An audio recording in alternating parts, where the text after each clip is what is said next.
Yeah, just a quick review of the book, Upper Body Workouts for Seniors. Step-by-step guide on the best upper body workouts for seniors over 60 for optimal health.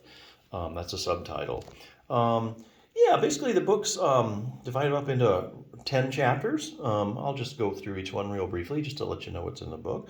The first one's kind of an overview chapter, kind of an introductory kind of thing. The second one is the benefits of upper body workouts.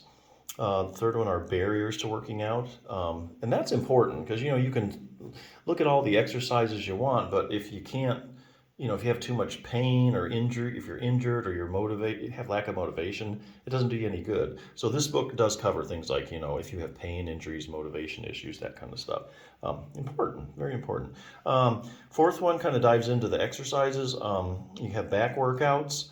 5 is upper arm workouts. 6 is chin and neck workouts. 7 is chest workouts. 8 is shoulder workouts. 9 is abdomen workouts. So really you kind of got everything from your waist up covered. And then the last chapter, chapter 10, is kind of workouts and diet. Here they discuss things like, calcium, fiber, protein, nutrients like that. So yeah, as you can see, if you're looking to improve your upper body strength, I think this is a good resource. I'm really glad to see more books coming out for seniors. There just really aren't that many.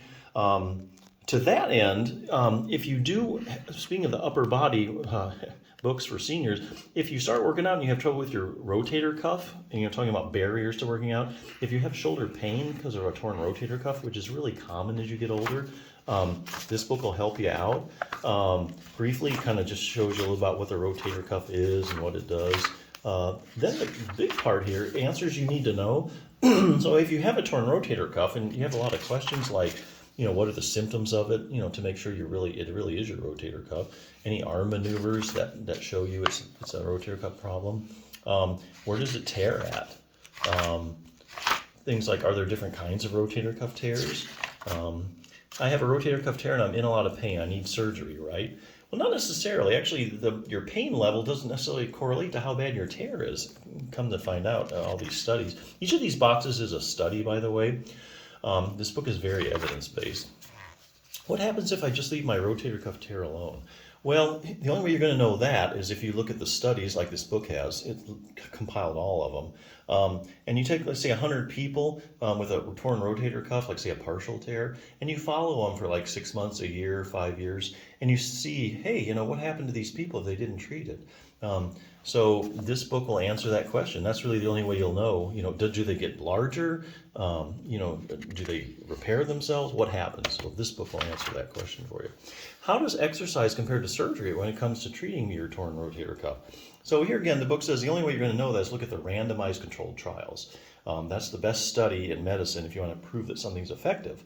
So this book has looked at all the randomized controlled trials comparing exercise to surgery.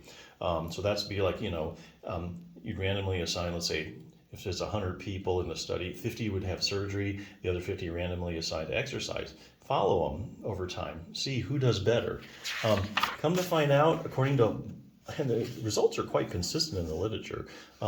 Whether you have surgery or whether you do exercise, you're going to end up at the same place. So really good. To that end, the book ends with an exercise program if you want to do that. Good exercises to prevent a problem or treat an existing one. It has 3 different levels of beginning, intermediate, and advanced.